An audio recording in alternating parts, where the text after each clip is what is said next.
안녕하세요. 3월 27일 월요일 말씀 묵상 시작하도록 하겠습니다. 먼저 기도하겠어요. 사랑의 하나님 아버지, 오늘도 또 하루를 말씀으로 시작하게 하심을 감사합니다. 이 말씀이 우리에게 온전한 은혜가 되어 능력으로 나타나기를 구합니다. 예수님의 이름으로 기도했습니다. 아멘. 오늘 말씀은 36절, 마태복음 24장 36절서부터 51절까지 되겠습니다. 같이 읽겠습니다. 그러나 그날과 그 시각은 아무도 모른다. 하늘의 천사들도 모르고 아들도 모르고 오직 아버지만 아신다. 노아의 때와 같이 이 인자가 올 때도 그러할 것이다. 홍수 이전 시대에 노아가 방주에 들어가는 날까지 사람들은 먹고 마시고 장가가고 시집가며 지냈다. 홍수가 나서 그들을 모두 휩쓸어 가기까지 그들은 아무것도 알지 못하였다. 인자가 올 때에도 그러할 것이다. 그때 두 사람이 밭에 있을 터이나 하나는 데려가고 하나는 버려둘 것이다. 두 여자가 맷돌을 갈고 있을 터이나 하나는 데려가고 하나는 버려둘 것이다. 그러므로 깨어 있어라. 너희는 너희 주님께서 어느 날에 오실지 알지 못하기 때문이다. 이것을 명심하여라. 집주인이 도둑이 밤 몇 시에 올지 알고 있으면 그는 깨어 있어서 도둑이 집을 뚫고 들어오도록 내버려 두지 않을 것이다. 그러므로 너희도 준비하고 있어라. 너희가 생각지도 않은 시간에 인자가 올 것이기 때문이다. 누가 신실하고 슬기로운 종이겠느냐? 주인이 그에게 자기 집 하인들을 통솔하게 하고 제때 양식을 내주라고 맡겼으면 그는 어떻게 해야 하겠느냐? 주인이 돌아와서 볼 때에 그렇게 하고 있는 그 종은 복이 있다. 내가 진정으로 너에게 말한다. 주인은 자기 모든 전 재산을 그에게 맡길 것이다. 그러나 그가 나쁜 종이어서 마음속으로 생각하기를 주인이 늦게 오시는구나 하면서 동료들을 때리고 술 친구들과 어울려 먹고 마시면 생각하지도 않은 날에 뜻밖의 시각에 그 종의 주인이 와서 그 종을 처벌하고 위선자들이 받을 벌을 내릴 것이다. 거기서 슬피 울며 이를 가는 일이 있을 것이다. 네, 오늘 이 말씀은 이제 그날과 시각은 아무도 모른다라고 하는 이제 얘기로 시작이 되죠. 이것은 지금 앞부분에 24장서부터 시작되는 이 내용과 이제 맥을 같이 하고 있습니다. 여기에 지금 24장 1절에 보면 예수께서 성전에 나와서 걸어가시는데 제자들이 다가와서 성전 건물들을 가리키면서 이제 보여주었죠. 그러자 예수님께서 말씀하시기를 이 성전이 돌 위에 돌 하나도 남아있지 않고 다 무너질 것이다 라고 성전 파괴에 관한 말씀을 하셨어요. 그러자 3절에 보면 이제 예수님이 이제 올리브산에 앉아 계실 때에 제자들이 이것을 따로 이제 묻습니다. 이런 일이 언제 일어나겠습니까? 그 성전 파괴가 언제 일어나겠습니까? 라는 얘기가 되겠죠. 선생님께서 다시 오시는 때와 세상 끝날에는 어떤 징조가 있겠습니까? 우리에게 말씀해 주십시오. 자, 성전 파괴에 대한 얘기가 이들에게 세상 끝날이라는 것과 이제 연결이 되겠어요. 그런데 이제 여기 한 가지 의문은 다시 오시는 때라고 또 이렇게 되어 있습니다. 자, 여기서 지금 제자들은 어떤 것에 이게 지금 집중을 하고 있는가? 여기에 지금 예수님이 성전이 무너진다라고 했던 이것이 사실 이 제자들에게는 굉장히 컸던 것이죠. 그래서 그것이 결국은 세상 끝날이라 이렇게 생각을 했던 것 같습니다. 자, 이제 그런데 문제는 다시 오신다라고 하는 이 말이 오시는 때를 또 물어본단 말이죠. 근데 여기서 지금 제자들이 물어보는 선생님이 다시 오는 것과 세상 끝날은 지금 같은 것을 지금 얘기하고 있다고 볼 수 있겠어요. 그게 따로따로가 아니라. 그래서 선생님이 또 다시 온다는 또 그 말은 어느 맥락에서 여기서 또 이 얘기를 할까? 그러면 저희가 앞부분을 보면 23장 39절에 내가 너에게 말한다. 너희가 주님의 이름으로 오시는 분은 복되시다 하고 말할 그때까지 너희는 나를 다시 보지 못할 것이다 이렇게 말씀하셨거든요. 지금 예루살렘에 대한 이제 그 아픔 때문에 예수님께서 참으로 한탄하시는 장면이 나오고 있지 않습니까? 이제 그 한탄하는 장면이 나오면서 뭐라고 되냐면 38절에 너희 집은 버림을 받아서 황폐하게 될 것이다. 결국은 이스라엘이 하나님의 그 버림을 받을 것이라는 얘기를 하셨단 말이죠. 그러고 나서 예수님께서 하신 말은 그렇게 황폐될 것인데 너희들이 다시 그 인자를 찾으면 너희는 이제 그때에 비로소 나를 다시 볼 것이다 이렇게 얘기를 하셨단 말이죠. 그런 맥락에서 볼 때에 지금 이 제자들은 이 예루살렘의 그 무너짐과 성전의 무너짐을 같은 맥락에서 읽었다고 볼 수 있고 또 이것이 그들로 하여금 뭐냐면은 예수님이 다시 오시는 그때가 또 언제냐 이 무너지고 나서 그 다음에 이제 예수님이 다시 올 때가 언제냐 뭐 이런 이제 질문을 하고 있는 것이 아닌가 이렇게 또 생각을 해 보게 됩니다. 하여튼간에 지금 이 성전에 무너지는 이 문제가 이스라엘 백성에게는 세상이 끝나는 거지 않습니까? 그런 것과 함께 다시 그러면 그것이 그 성전이 무너지고 이스라엘이 끝났는데 다시 보이신다면 그때가 언제입니까? 라고 하는 또 그렇게 질문이 던져진 것이 아닌가 이렇게 생각을 해봅니다. 자, 그런데 이제 이렇게 질문을 받으신 예수님께서 계속해서 그 예루살렘의 무너지는 것에 대한 맥락 속에서 쭉 얘기를 하고 계시고 있는 거죠. 이렇게 쭉 얘기를 하시는데 여기 지금 이제 29절에 보면 그 환란의 날들이 지난 뒤에 곧 해는 어두워지고 달은 그 빛을 잃고 별들은 하늘에서 떨어지고 하늘의 세력들은 흔들릴 것이다. 그때 인자의 징조가 하늘에서 나타날 터인데 그때는 땅에 있는 모든 민족이 가슴을 치며 인자가 큰 권능과 영광에 쌓여 하늘 구름을 타고 오는 것을 보게 될 것이다. 자, 이렇게 된 이것을 어떻게 해석하느냐라고 하는 게 이제 또 이제 고민이 되죠. 이것이 지금 이제 어떤 이들은 이것이 이제 나중에 재림 때의 얘기로 또 얘기를 하기도 하는데 이것을 이제 예수님의 그 십자가의 사건과 연계시켜서 얘기하는 경우 이것은 결국은 어떤 것을 지금 보여주고 있느냐면 여기에 지금 어, 어, 인자가 큰 권능과 영광에 쌓여 하늘 구름을 타고 오는 것을 보게 될 것이다. 이제 이것이 그 다니엘서 7장 13절 14절에 있는 패턴을 가지고 그대로 따랐다 이렇게 이제 보고 있는 것이죠. 다니엘서 7장 13절 14절에서는 인자라고 하는 이것이 고통받는 이스라엘 백성을 이제 의인화한 것이거든요. 그래서 이제 그 제국에 의해서 다른 나라에 의해서 고통받고 있는 이스라엘을 하나님께서 어떻게 해요? 그 제국들을 물리치시고 고통받는 이스라엘을 이제 그 하나님의 보호자 위에 앉히시고 그 이 세상을 통치할 수 있는 그런 고난을 주셨다라고 하는 것이 7장 13절 14절 그 이후에 이제 나오는 이야기들입니다. 이제 그것을 예수님께서 그 인자를 본인에게로 이제 맞추신 것이죠. 그 패턴을 보게 되면 예수님이 다른 이들에 의해서 힘 있는 자들에 의해서 어떻게 해요? 이제 고난을 받으셨지만 이제 그 고난에서 이제 승리하시고 승천하시는 장면 이것으로 보게 될 수 있겠어요. 자, 이것을 두고 땅에 있는 모든 민족이 가슴을 치며라고 되어 있지 않습니까? 그리고 이제 환란의 날들이 이렇게 해서 어두워지고 이런 것들이 마태복음 27장에 보면 이제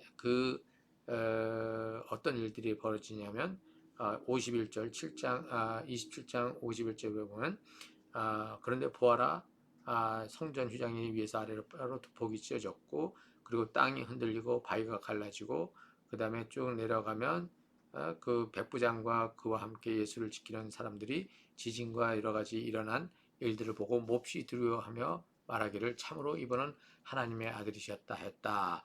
이것을 얘기하고 있다라고 보는 그러한 해석이 있습니다. 그래서 지금 29절, 30절 이 여기는 지금 예수님을 죽인 자들에 대한 그 얘기들을 이제 여기서 하고 있는 것이죠. 그리고 앞부분에 나와 있는 것은 뭐냐면은 그것으로 인해서 하나님께서 어떻게 해요? 아까 7장에 나와 있는 것처럼 그 이스라엘을 핍박했던 그 제국들을 갖다가 하나님께서 심판하신 것, 징계하신 것처럼 지금 이 29절 30절에 지금 그 십자가의 고통을 당하게 한 이스라엘을 어떻게 하나님께서 지금 심판하시는 장면이 성전의 무너짐을 얘기하고 있다. 이제 이렇게 보고 있는 것입니다. 그래서 이제 여기에 31절에 그리고 그는 자기 천사들을 큰 나팔 소리와 함께 보낼 터인데 그들은 하늘 이 끝에서 저 끝까지 사방에서 그가 선택한 사람들을 모을 것이다. 이게 이제 천사들이 누구를 가리키느냐라고 하는 이제 문제도 또 여러 가지로 또 해석이 가능하게 하게 되겠어요. 자, 그런데 이제 이렇게 되고 난 다음 32절에서 예수님께서는 무화과 나무에서 교훈을 배워라. 그러면서 그 여름이 가까운 줄 알아라. 연해지고 이비도 오면 마찬가지로 이 모든 일을 보고도 인자가 문 앞에 가까이 온 줄을 알아라. 지금 내가 진정으로 너에게 말한다. 이 세대가 끝나기 전에 이 모든 일이 다 일어날 것이다. 하늘과 땅은 없어질지라도 나의 말은 결코 없어지지 않을 것이다. 여기서 인자가 문 앞에 가까이 온다라고 하는 이것이 과연 어떤 것을 얘기하느냐라고 하는 것도 또 이제 이해가 갈라지죠. 해석이 갈라지죠. 여기서 인자가 문 앞에 온다라고 하는 이것이 지금 뭐냐면 이스라엘을 어떻게 해요? 이스라엘을 심판하는 그러한 그 성전이 무너진 AD 70년에 그 역사적인 사건이 일어났을 때에 그것의 징계가 이루어지는 그 자리에 인자가 임하셨다라고 하는 것을 얘기하고 있다고 보는 거죠. 그리고 그 다음에 이제 36절 우리가 이제 오늘 보는 내용들도 마찬가지로 그날은 언제인지 우리가 알지 못한다 이제 얘기를 하시고 그러면서 홍수가 일어났을 때에도 아무도 그날이 언제인지를 알지 못하고 결혼하고 잔치하고 막 그렇게 있다가 결국은 어떻게 됐느냐? 다 휩쓸려 가버리고 말지 않았느냐? 인자가 올 때도 그렇다라고 하는 이것을 그때의 이제 그 성전 파괴의 날을 이제 의미한다라고 보는 것이죠. 그러고서 이제 하나는 데려가고 하나는 버려둘 것이다. 40절 여자가 맷돌을 갈고 있을 때 하나는 데려가고 하나는 버려두고 이제 이렇게 밭에 있을 때도 하나는 데려가고 버려두고 이제 이것을 가지고 이제 보통 이제 휴거를 얘기하거든요. 근데 여기서 하나는 데려간다라고 하는 것과 하나는 버려둔다고 했었을 때 그 데려간다라고 하는 것이 39절에 뭐냐면은 하나는 휩쓸어 간다고 돼 있는데 이게 원래 본문이 테이크어웨이라고 돼 있어요. 똑같은 단어를 쓰고 있거든요. 그래서 실제로는 홍수로 다 데려가 버렸다라고 하는 것이 되고 남은 사람이 누구예요? 방주에 남아 있는 노아의 가족이잖아요. 그래서 그렇게 본다면 여기에서 밭에 있는데 하나는 데려갔다라고 하는 것은 이제 심판의 자리로 내려간 거, 나머지는 살아 있는 것을 얘기하고 또 맷돌을 가는 여자도 하나는 어떻게 해요? 죽음으로 가버린 거고 하나는 또 생존해 있는 것을 얘기하는 것이죠. 그래서 이것이 왜냐하면 예루살렘에 그 멸망이 왔을 때에 어떤 사람은 죽고 어떤 사람은 남는다는 얘기를 하는 것이죠. 그러므로 깨어 있으라는 거예요. 죽지 않으려면 남아 있으려면 언제 어때 이런 일이 날지 징조를 보고 어떻게 하는 거예요. 준비하고 깨어 있으라라고 하는 그런 얘기를 하시는 거죠. 그래서 이제 여기에 보면 그 슬기론종이 누구냐? 바로 이제 끝까지 눈을 부릅뜨고 어떻게 해요? 주인이 명령한 것을 언제 오든지 상관없이 준비하고 있는 사람.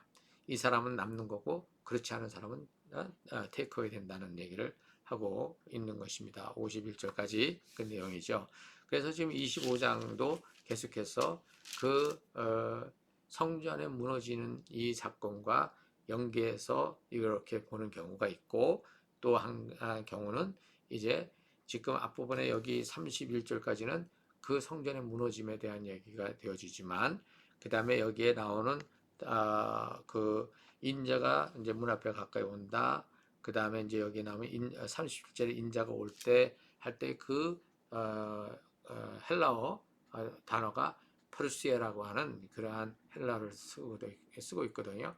그것을 보통 신학적으로 이것을 갖다가 예수님의 재림으로 이제 이렇게 생각하는 그러한 해석을 하게 됩니다. 다시 오시는 것에 대한 재림에 대한 얘기로 이제 보는 거거든요. 그렇게 됐었을 때에 지금 그 마태복음 24장을 이제 이해하는 것은 마치 성전이 무너질 때에 아무런 그 제기도 없이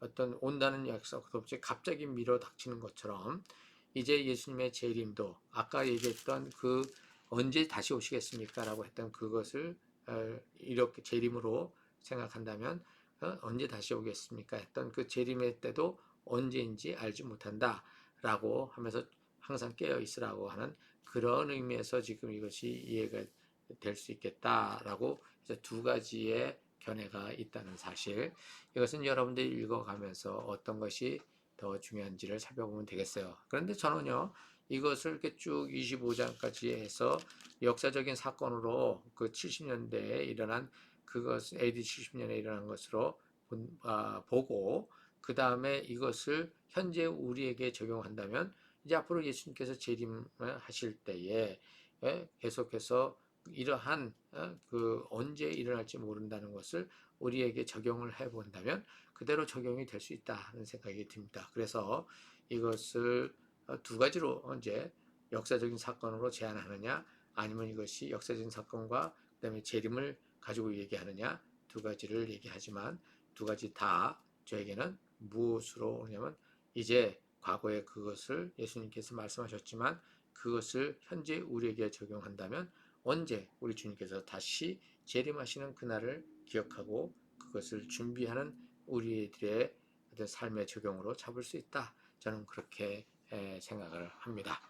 여기까지 우리 보고 여러분들 이제 계속해서 이 시대에 어려운 시대에 그 하나님을 따라가는 자들로서 지금 우리가 계속해서 하나님의 그 예수님의 재림을 기다리는 자들로서 어떻게 이 시대의 삶을 살아갈 것인지 고민하는 저희들 됐으면 좋겠어요. 기도하겠습니다.